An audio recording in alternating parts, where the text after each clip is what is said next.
Ilonggo. Please subscribe And like and share. Daan na Pangulo at nagkaroon na ng budget. So ay, pagkaupo mo mag-aang proyekto, hindi past projects na yan naman naupong dati mga Pangulo na budgetan na. Nagkataon lang sa kanya umabot na yung budget, siya nagpagpatuloy. Kaya walang angkinan. Una-una, kahit naman may sa term ni Digong nagawa yan, di mo niya pera. Tama yun, sa taong bayan yun. Taong bayan yun. Hindi naman yung pera yun, pera pa ng Pilipino yun. So huwag niyang angkinin, walang angkinan. Dahil sila ang mahal ng Pangulong Bongbong Marcos din naman, hindi naman sasabing pera ko yan, pinagawa ko yan. Patas-patas lang, huwag na tayo mag-angkinan ng proyekto. Tama. At isa pa, lahat ng mga proyekto dito sa Pilipinas ay nasa blueprint ng dating Presidente Ferdinand E. Marcos Sr. Yan, tama. So, huwag na po umepal, nasa blueprint na po yan lahat. So, ayan, Idol, ano ba yung pinaghuhugutan ng kabila na yun? Bakit naiisip nilang nag-inaugurasyon doon si PBBM? Sino ba ang gusto nilang mag-inaugurate at magbukas ng Pangil Bridge na yun? Bakit sasabihin nilang inangkin daw ni PBBM ang Pangil Bridge? Una-una, pag ikaw yung kung past president ka na, kahit na ikaw pa nag-start yan, syempre yung incumbent na president ang nag-inaugurate niyan. Yes, tama. Kahit naman saan, katulad nung sa may Cebu, Cordoba, Cebu na bridge, di ba? Nampisayan nung panahon ni Noynoy. Pero yung natapos yun, always natapos siya, nung panahon ni Duterte. So siya nag-inaugurate naman. Ganun lang po yun. Magkaroon lang po tayo kahit konting sentido común. Ayun po importante sa lahat Hindi po natin kailangan maging matalino. Hindi na po natin alam po natin lahat ng mga nangyayari sa paligid natin. Ang importante, meron kang sentido común. Ayun lang po yun. Sentido común will work for you. Bakit yung legacy na doon sa Isabela, yung tulay na hindi madaanan ng 4 wheels, yun magandang legacy yun? Ayan, tama, no? Ano masasabi mo doon na hindi madaanan ng 4 wheels yung ginawang bridge doon? Isa lang masasabi ko ron, kinurap. Kinurap, kasi posible naman di madaan yan kung tama ang budget na nilaan mo dyan. 600 million Oo, 600 million pero nakurap. Kaya naging substandard yung mga materials na ginamit doon. Hindi nga daw madaanan Kaya nga, kasi nga kinurap substandard. Pag substandard, ibig sabihin nun, hindi pumasa sa tamang proseso. Hindi pumasa sa tamang quality ng mga gamit o ng mga materials na ginamit doon. Tsaka meron din yung flyover sa Mindanao, sa Iloilo, na gumuho, malambot yung lupa.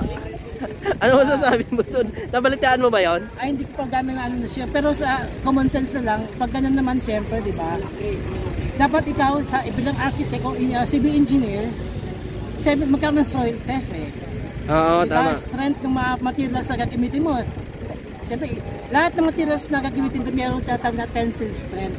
Tsaka ang lupa talaga, dapat tinignan may nila. soil test yan. Hindi pwedeng wala. Hindi pwedeng magtayuan na lang ganun-ganun lang. Baka minadali. Hindi na sa minadali, talagang kinurap.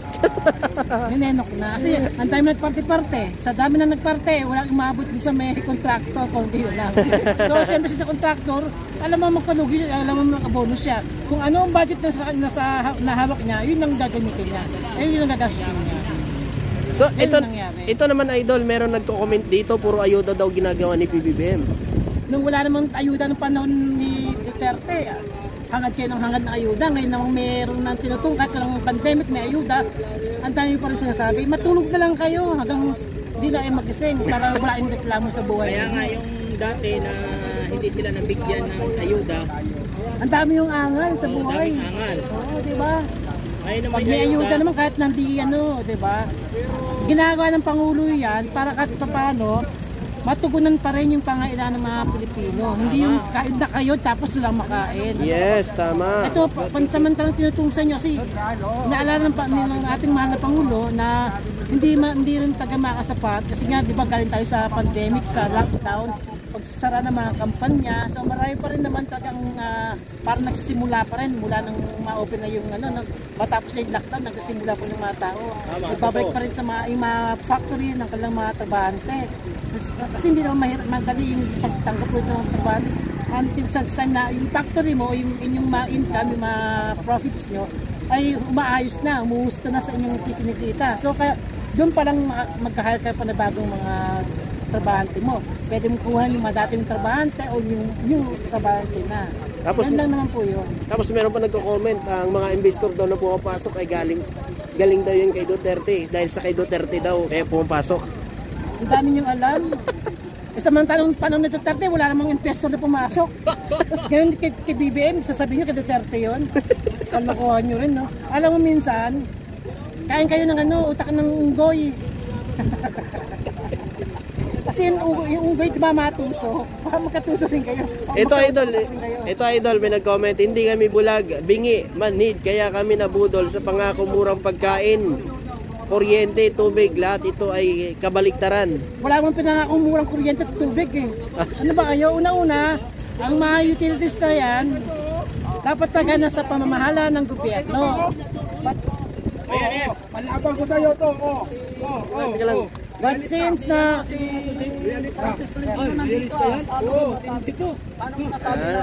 But since po nung napunta sa mga private ang mga utilities, but since napunta po sa private ang ating mga utilities, tulad ng kuryente, tubig, ay nagwaran tayo ng ng konting pag-asa na murang bilihin na tubig tsaka kuryente. Yes. Hindi naman po pwede ipitin BBM yan, ang tama lang ito, nakuhanin ng mga utilities na yan, no? Kasi nasa private na nga yun. Hindi ganun kadali yun. Kahit gustuin mo ni BBM, di ba sabi naman BBM, dapat talaga itong mga utilities na to sa gobyerno naman po. At ang mga Pilipino ang nakikinabang, hindi ang iba. Tsaka ang tanong dito, bakit nung panahon ba, nung past administrasyon, mura ang bilihin? Kaya nga, hindi naman. At yung panahon ba ni Duterte, nasa pamamahala ng gobyerno ang utilities na yan? Oo. Ba't hindi niya ginawang kuhanin? At sana minura-mura niya, pabigay sa kanya. Ba't hindi nagawa? Tapos, sorry po. Kasi sa panibagong administrasyon, sentito uman, kahit po tayo, it will work for you talaga. So ano ang mamaminsahe nyo sa kanila? Sa ating mga abayan, hindi lang naman kayo bumibili ng mahalang bilhin, ako rin naman. Hindi nga lang, hindi rin naman ako mareklamo. Kapag meron ang trabaho, kahit paano, nakakasapat, kahit paano. Hindi, kung mareklamo na magreklamo, may stress ka lang. Ang ginagawa mo rin, ano ka rin, kung baka sa pollution ka rin eh. Paano sa pollution, idol? Kung baka sa ingay, sa air pollution, sa noise pollution, ito dagdag sa daming dakdak eh. Pollution din yan eh. Stress ka sa mga tao, lalo sa sarili mo. Ito idol, meron nagsabi dito, saan ang 20 pesos na promise na bigas? Una-una, sana malaman nyo ang ibig sabihin ng aspiration sa promise. Oo. Pag sinabi promise, ayun yung sinabing pinangako. Oo. Pag sinabi aspiration, ito yung pinapangarap kong mangyari. Yes, tama. Ayun po yung aspiration. Sana po alam niyo po yung ibig sabihin ng dalawang word na yun, yung meaning. Magkaiba po sila eh. Sabi naman ng BBM, yung aspiration niya na mapapaba ang bilhin, especially sa bigas. Yes. At ginagawa naman niya ng paraan para matugunan ang pangailangan ng mga Pilipino. At hindi naman po sa isang kumpas ng presidente ibababa ang bigas. Dahil una-una po, no, ang mga traders pa rin ang siyang boss kung magkano ang presyo nila. Kahit sabihin natin meron tayong regulatory board na para sa mga bilihin, hindi man basta-basta yun eh. Kasi meron silang puhunan. Merong especially may mga smuggler. So yung mga smuggler na kinakalaban ng ating mga magsasaka, kawawa ng ating mga magsasaka. Kaya nga ginagawa ng paraan, no, ang ginagawa ng ating pamahalaan, especially ito, no, ang ating gobyernong Marcos, kinondone na niya ang mga utang ng mga farmers, no. Oh, tama. Especially sa irrigation, lahat ng utang po niya, no, binaliwala na ng ating mahal na Pangulong Bongbong Marcos. Wala nang babayaran ng ating mga farmers ng utang sa gobyerno. Bagkus sila pa ibinigyan ng mga konting pataba para at konting puhunan at wala na silang babayarang utang at kanila na ang kanilang sinasaka. Yes. Para lang po mangyari na magkaroon po tayo ng 20 kilos at 20 pesos na per kilo na bigas in the near future. Kasi hindi man basta-basta yung pagtatanim, takes time din, 3 months, diba? Tsaka idol, dapat intindihin din natin ang ating mga magsasaka. May parating na malakas. Saan? Nilagay na. Tsaka idol, ang ano dito, siyempre, dapat intindihin natin yung mga magsasaka na sila talaga yung naghihirap at kung gaano kahirap ang pagtatanim. Diba? Hindi talaga natin mga magsasaka dahil without the farmers, Hindi tayo makakain. Hindi tayo makakain ng bigas. Malamang angkat ang ating bansa sa ibang bansa ng bigas. Oo, tama. Which is more nagpapahirap sa atin ng gusto. Tama yon. Ayan. So, ayan po si Idol AJ, mga kababayan. Yan ang sulit na talagang loyalista yan, mga kababayan. At alam naman natin talagang full support yan kay PBBM mula noon hanggang ngayon. Yan si AJ, diba? Prince TV, diba? Prince Ayan, AJ. Prince AJ. Ako, please subscribe my channel sa aking YouTube, AJ13 Vlog. Ayun. Isang ano po yan, isang word. Ayun. Thank you AJ. Maraming salamat po.